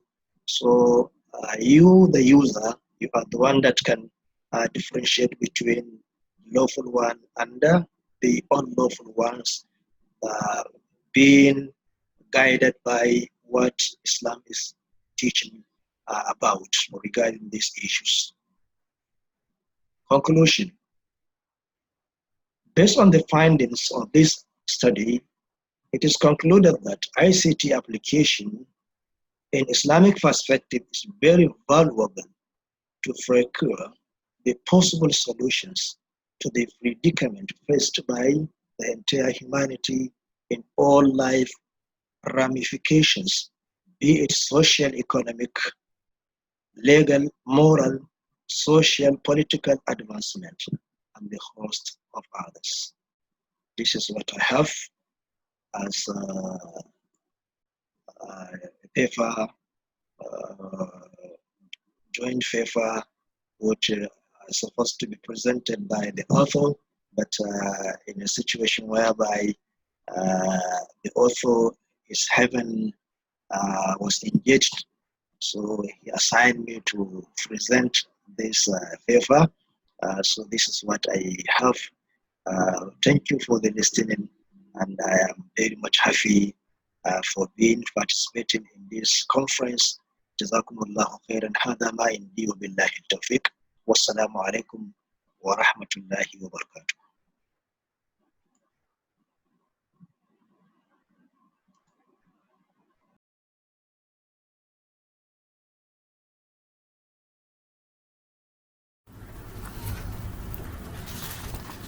Bismillahirrahmanirrahim. Assalamualaikum warahmatullahi wabarakatuh. Today, I will present a topic on online mediation in the Malaysian Sharia Court, its benefit and challenges. The paper is written by 3 authors, which is me, myself, Ahmad Mukhlis bin Mansur, together with Professor Dr. Nora Abdul Haq and Associate Professor Dr. Roslina Cik Soh Elias Yusof. The administration of the Sharia Court was among those affected by the implementation of the Movement Control Order MCO due to COVID-19. This includes the closure of the court that require the judicial system to function under the new norms, such as the execution of court proceedings through the online system. As for the Malaysian Sharia Court, Court Annex Mediation, namely as SOH, started in 2001 as a pilot test in the Sharia Court of Federal Territories, and later, in the year 2002, it was officially launched and implemented at the Sharia Court of Selangor. Suluh or mediation that has been practiced in the Malaysian Sharia Court is one of the available means of disputes resolution for the settlement of dispute. The practice of SOH is in line with the Islamic injunctions as listed in the slide. Besides adversarial litigation mode, mediation, especially in family dispute, is a growing trend. Every year in Malaysia, there is an increase in the number of marital separation and divorce cases. The statistic has shown that during the MCO period, a total of 6,569 couples divorced from March 18 to June 18, 2020 at the Sharia Court of Malaysia. However, with the development of the Internet, online dispute resolution (ODR) have developed. Started with handling the e-commerce dispute, nowadays online mediation become more popular and become an accepted means of ODR.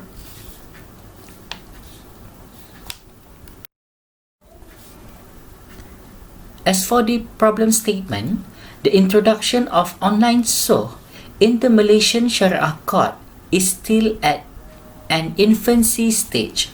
The pandemic COVID-19 becomes a pushing factor to the implementation of this online SOH, since the court was unable to run an optimum face-to-face SOH session. Moreover, there is a need for this service as there are parties who are unavailable to cross state or being instructed to quarantine. There are also not many studies discussed on the implementation of this method as it is still new. The objective of this study aims to discuss the benefit and challenges of online SOH and evaluate the existing operation guidelines introduced by the Sharia Judiciary Department of Selangor. Lastly, the paper recommends the way forward for optimal use of online video conferencing into solo practice. As for the methodology, the study adopts a library-based and interview methodology. The data were analyzed using content-based analysis. Now I would like to move to the next slide. What is mediation? Mediation is a dispute resolution process led by a non-partisan third party who seek to help the disputing parties to negotiate freely to reach to an agreement. Mediation is regarded as the most practical ways of alternative disputes resolution in family disputes. Mediation is made available as an alternative to litigation at the pre-trial stage. However, Mediation is always also suitable to be practiced in the middle of the litigation process. Mediator in the mediation process will supervise the negotiation process entered between parties. The mediator plays a facilitative role in creating a conducive environment that may help parties towards preparing a good settlement agreement that is mutually accepted by the parties. Mediation differs from adjudication, where parties to the dispute have a privilege to decide on how the dispute should be resolved.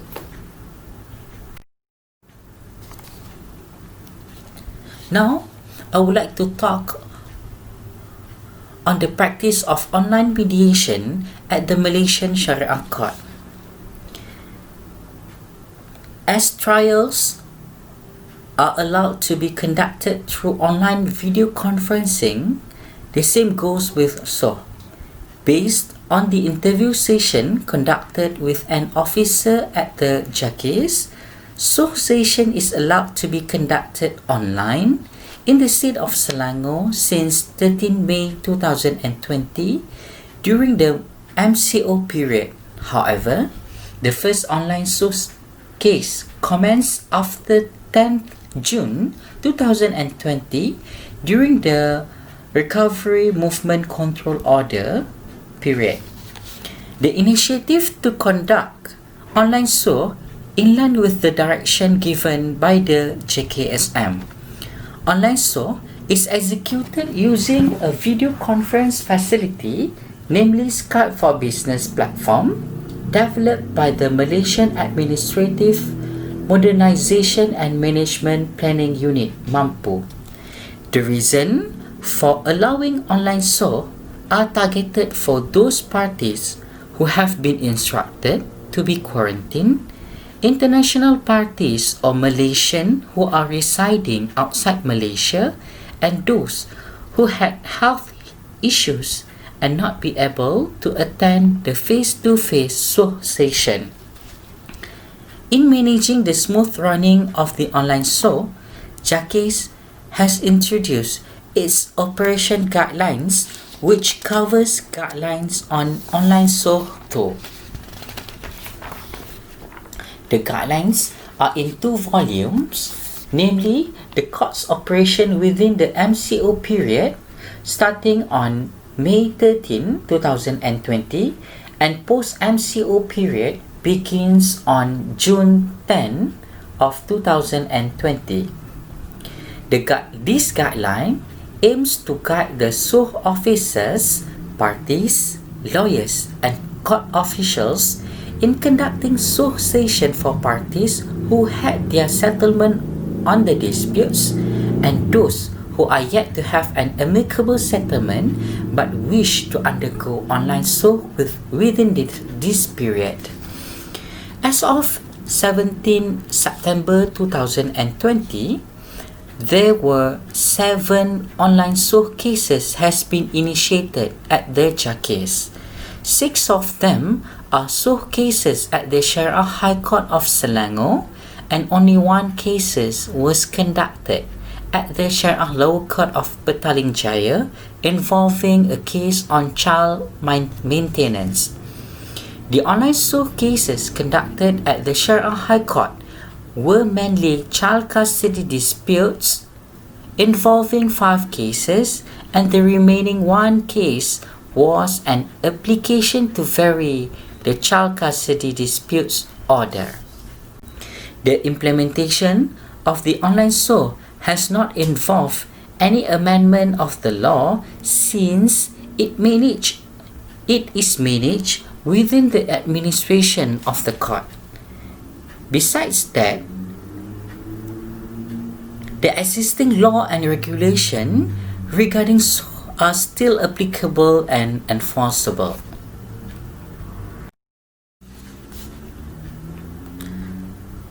What are the operation guidelines for the management of the online SOH? The operation guide of online SOH must follow the operating procedures and conditions.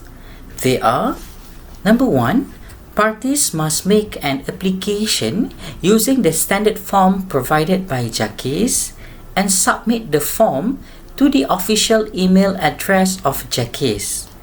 Online SOH will be scheduled on weekdays only and subject to the date selected by the court. Number 3, online SOH. Only the SOH officer and parties involved in the SOH process are allowed to be present in the online SOH session. The public, family members, and children are not allowed to participate in the online SOH process. Number 4, the appointed Shari lawyer representing any parties cannot participate in the online SOH session except with the permission of the chairman or the SOH officer. Number 5, parties must dress modestly and cover their aurah during the online SOH process. Number 6, the endorsement of the settlement agreement before the judge will be made on the date to be determined by the court. And lastly, any visual or audio recording during the online SOH session is not allowed at all. Contempt of court proceeding will be enforced if any party breach this condition. The flow chart of this online SOH is illustrated in the slide. Now, let me move to the next slide. The benefits of online SOH or online mediation. The practice of online SOH bring benefit in the management of the Sharia court. It might unlock the court calendar as parties who are not able to attend physically the SOH session at their respective courts might apply for online SOH. If their application is justified and accepted, their case might be proceeded without adjournment to further notice. The implementation of online SOH has facilitated the needs of court clients. No matter where they are, their case will proceed and resolve quickly. Having an online SOH will allow the parties to adjust their time wisely, as the parties can be in anywhere to conduct the session as long as they follow the date and time schedule. Parties may join the mediation session from the safety and comfort of their home or their place. Online SOH also able to reduce the cost incurred by the parties, as they might not need to pay for traveling costs or accommodation if they live far from the mediation office. Time of the parties also could be saved, since they might need not travel and waiting before their session started. They just need to follow the time determined by the court. Moreover, if the judge is available and agreed to endorse the agreement entered into between the parties using the online platform, also, such agreement might be endorsed by the court on the same day on the SOH session. Mediation via video conferencing also helps the settlement of disputes without any physical meeting. This is a situation where, for the best interest of the parties, they prefer to maintain distance due to security of safety reason. Online mediation enables dialogues between parties when face-to-face communication is impossible. Now, what are the challenges of online SOH or online mediation? Despite the fact that there are many benefits from the implementation of online SOH, there are, however, challenges that faced by the Sharia court in its enforcement. Firstly, there are times where the internet connection is not stable, thus make the SOH session being interrupted. Secondly, parties who wish to use online SOH are not very familiar with Skype application. The parties prefer using other means of available software, but since the Malaysian government only provided Skype for Business platform, they have no other choice but to follow what is instructed. Thirdly, some parties had no problem to proceed with the association in an online platform. However, they are not very handy or IT literate with the new technologies. Fourthly, another challenge is that the settlement agreement reached by the parties cannot be signed there and then. If later rise any disputes to the agreement, there is no written evidence to support on it. In addition to that, based on the interview session with the solo officer at the JAKIS, the online SOH can be conducted in a situation where one party attended the online SOH session at the respective Sharia court while another party was in the different location provided that another party agreed. However, it is observed that the party who attended the session at the Sharia court was in the same room with the SOH officer using the same laptop when the online SOH was conducted. Even though there is no objection from the other party, it is afraid that there might be possibilities of doubt that such party might have a pre-discussion session with the mediator without the knowledge of the other party who was not at the same place, and this might raise an issue of impartial of the SOH officer. Another challenge that might become an issue in online SOH is the court was unable to control if any party who secretly recorded the SOH session. Mediator was also unable to read the demeanors, sign language, and non-verbal clues of the parties, as what they can see in the online screen are the face or half body of the parties only, not same as parties appear physically in front of the mediator. Another drawback of online mediation is a lack of effective control for the mediator to impose a cooling period on the parties. Whenever the negotiations become tense, it is quite difficult for the mediator to remotely manage the situation.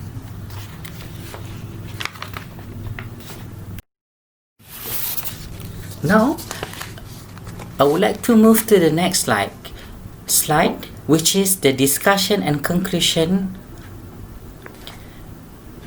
Based on the above discussions, as to avoid any bias and impartial in conducting the SOH or mediation session, it is suggested that any party who wishes to attend the online SOH physically at the Sharia court office be stationed in a different room with the mediator or SOH officer and using a different device. As to improve the services in the future, the government should take further initiative by introducing more online platforms that parties might choose at their convenience. Moreover, since the signing of the agreement might become an obstacle, the government should think a possible way to overcome this issue. If there does not involve any legal implications, using the digital signature of the parties might become a possible solution for this issue. In the future, as online SOH become a trend and widely accepted in the society, it is suggested that there is a need to introduce specific law to regulate the practice of online SOH. As the online SOH is still new in Malaysia, the government engagement with the staff and officers who had experience using this facility is highly recommended to know what needs to be improved in the future. As for the conclusion, online mediation is a new development in many countries, including Malaysia. The introduction of online SOH is a good initiative by the government to facilitate the need of the clients. It will further support the current mediation practice available in this country. The effect of COVID-19 resulted in social distancing become a new norm. Thus, make the responsibility of mediator to provide justice to the disputants is no exception. Therefore, it is about time to fully utilize of the video mediation facilities and its potential in resolving parties' conflicts. Trainings should also be given to the mediator and the support staff in handling online mediation. Whether it be online or offline mediation, to conduct a successful mediation, the mediator needs to build confidence and have good negotiation and decision-making skills, communication skills, stress and conflict management skills, and problem-solving skills. The benefits and constraints outlined in this paper might become a consideration by both the mediator and the disputants on which available modes of mediation is suitable for their case. Lastly, security and facility issues cannot be neglected to make sure the system is reliable and available all the time. With that, thank you very much for listening to my presentation.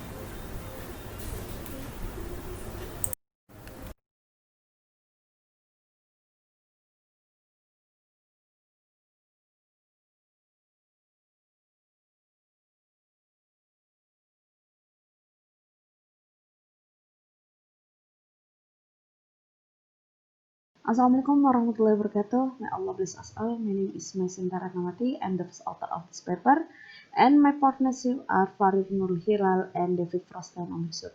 Okay, now I want to explain to you about my paper by the title Anti Plastic Bag Discount Analysis based on Islamic law perspective, case study on Warlaba Retail X in Ponorogo. Okay, now I want to explain about the background of this research. Islam is provide guidance in the form of rules in all aspects, including trading.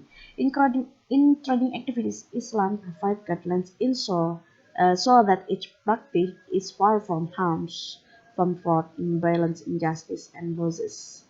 In fiqh, scholars also provide the complete explanation of various problems in fiqh muamalah transaction.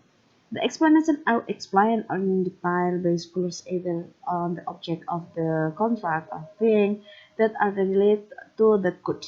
It needs to be considered by the Muslim community in the conducting transaction in order to avoid cases that are prohibited by Sharia and avoid harmful problems from their transaction.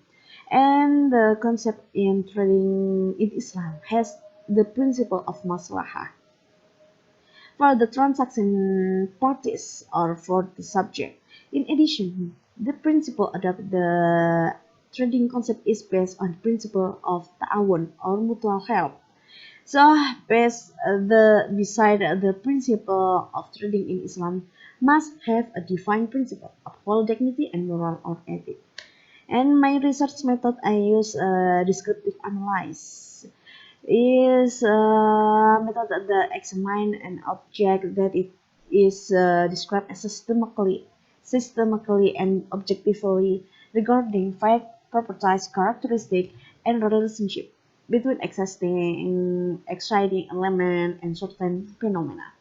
And my object of this research is the plastic bag discount transaction, which is given to the buyer without a sale agreement? And will the result subject the retail franchise X, which can be mentioned in Ponorogo?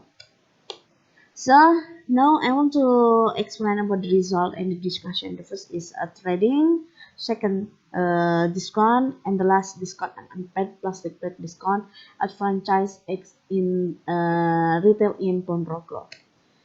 The first trading.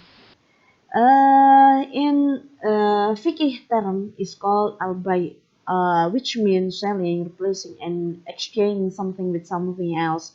And according to Sharia, what's meant by trading is the exchange of asset voluntary or transfer of property, right, for justifiable compensation, or in the form of legal instrument of exchange.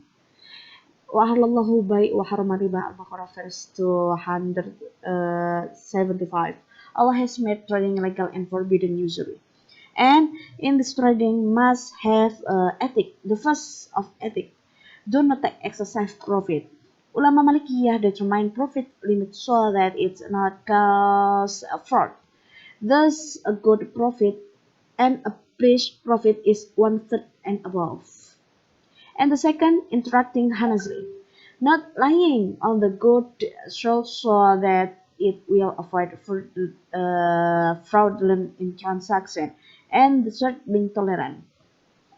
The seller sold too easy to determine the price by deducting bargaining price, so that the buyer does not to try too hard to fulfill the term of the seller during the negotiation.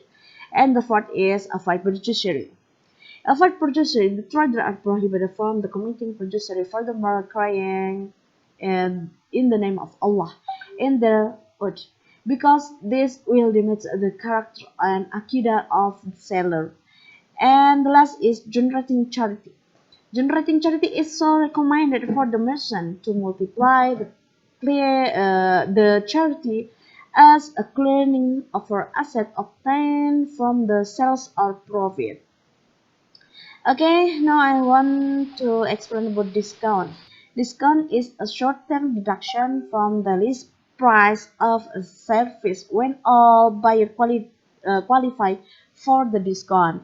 And in Islam, discount as muaddo trading or by muaddo. The practice of trading with a discount on the Islam is allowed, but this practice put forward the factor of honest and avoid fraud. Prophet Muhammad SAW, peace be upon him, when he goes for trading, his concept of attracting buying interest from the customer is not to increase of the product. Rasulullah SAW stated firmly that the seller must stay away from the excessive force in the selling an item.